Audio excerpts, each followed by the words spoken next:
Bonjour, aujourd'hui on va plonger dans un sujet essentiel, la sécurité au travail. Et pour ça, on va décortiquer le mode d'emploi officiel en France, l'article L 4121-2 du Code du travail. On va voir comment ces 9 principes, loin d'être une simple liste, forment en réalité une stratégie super logique. C'est la grande question, n'est-ce pas? Peu importe le secteur, tout le monde se la pose. C'est un vrai défi.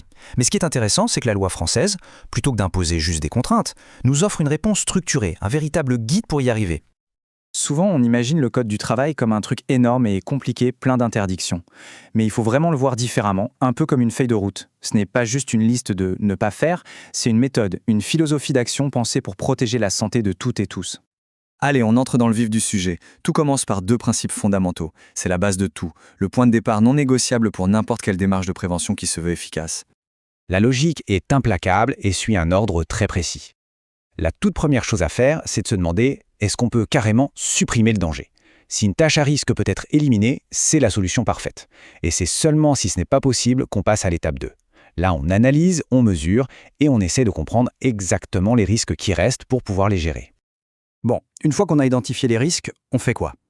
C'est là qu'on arrive au cœur de la stratégie. Parce que la loi ne dit pas juste « agissez », non, elle indique comment agir en établissant un ordre de priorité très clair dans les solutions à mettre en œuvre. Et ça, c'est un point absolument crucial. La loi nous dit que toutes les actions ne se valent pas. L'idée, c'est d'agir intelligemment en s'attaquant en premier aux mesures qui auront le plus grand impact et qui seront les plus durables pour la sécurité, plutôt que de se contenter de solutions de surface, quoi. La priorité absolue, c'est de s'attaquer au mal à la racine. C'est toujours plus efficace de concevoir un poste de travail sûr dès le départ, plutôt que d'essayer de le sécuriser après coup avec des pansements. Ce principe nous pousse à penser sécurité le plus tôt possible. Ce qui est génial ici, c'est la simplicité du concept. L'exemple classique, c'est de remplacer un produit chimique hyper dangereux par une alternative qui n'est pas toxique. On ne cherche pas à se protéger du danger, on le fait juste disparaître. C'est radical et c'est efficace. Voilà une autre priorité fondamentale de la loi, la protection collective l'emporte toujours sur la protection individuelle. Et pourquoi? Eh bien c'est simple. Un garde-corps, ça protège tout le monde, tout le temps, sans que personne n'ait besoin d'y penser. Alors qu'un harnais, il ne protège qu'une seule personne et son efficacité dépend complètement de si la personne l'utilise et si elle l'utilise correctement. Ce principe remet l'humain au centre. L'idée, ce n'est pas de forcer quelqu'un à s'adapter à un poste mal conçu, mais bien de faire l'inverse, concevoir le travail en fonction des capacités humaines.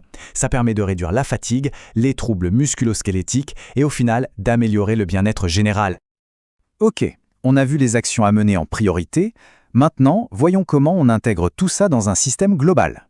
Parce qu'agir au coup par coup, ça ne suffit pas. L'objectif, c'est de construire une véritable culture de la sécurité sur le long terme. La prévention, ça ne doit jamais être statique. Comme on le voit bien avec l'évolution du levage de charge, la loi nous oblige à rester à jour avec la technologie.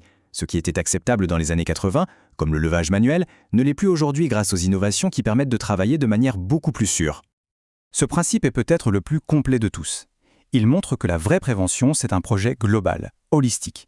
Ça doit s'intégrer dans un plan d'ensemble qui prend en compte non seulement les machines, mais aussi l'organisation, les relations humaines et même la culture de l'entreprise. Et on arrive au dernier pilier, celui qui fait le lien entre tout le système et les gens sur le terrain, l'information. On peut avoir le meilleur dispositif de sécurité du monde, si personne n'a reçu l'instruction claire et compréhensible, il ne sert à rien. Sans formation et sans communication efficace, les meilleures mesures restent lettre morte. Alors, si on résume, c'est quoi la grande idée derrière cette structure en 9 points? Quelle est la philosophie qui unit tous ces principes entre eux? 9 principes. Une méthode logique avec des priorités qui part de l'idée d'éviter le risque pour aller jusqu'à construire un système complet. Et tout ça, ça converge vers un but unique et fondamental. Et le voilà, c'est la mission ultime qui donne son sens à chacun des 9 principes. Chaque action, chaque décision doit tendre vers cet objectif essentiel, faire en sorte que le travail ne nuise ni à la santé physique, ni à la santé mentale. Tout ça amène forcément une dernière question. Comment ces principes s'appliquent-ils concrètement dans nos environnements de travail respectifs? Observer son quotidien à travers cette grille de lecture, c'est une démarche super éclairante. Et c'est peut-être le premier pas pour rendre le travail non seulement plus sûr, mais fondamentalement meilleur.